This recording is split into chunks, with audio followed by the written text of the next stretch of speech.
il lavoro. Allora, il lavoro prima di tutto. Mi auguro che quando rientrerete dalle vacanze, mi riferisco particolarmente ai giovani, non troviate brutte sorprese nella buchetta delle lettere, prima cosa.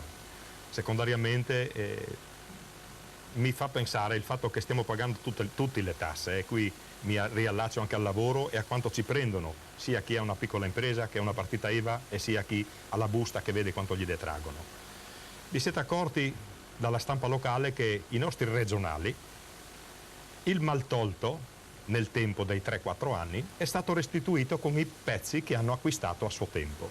Io ritengo che questo sia una cosa vergognosa, ma vergognosa da far rabbrividire, perpetrata sia dalla maggioranza che dalla minoranza in regione.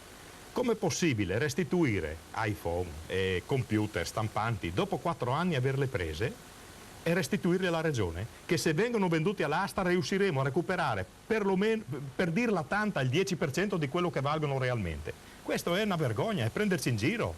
Io, la signora Serracchiani, tutti i signori consiglieri della regione, ex consiglieri che sono andati adesso a casa con 50.000 euro minimo di benefit di fine mandato, non è possibile continuare così, ragazzi. Se io rubo una macchina non posso restituirla 4 anni dopo a chi gliel'ho rubata e amici come prima.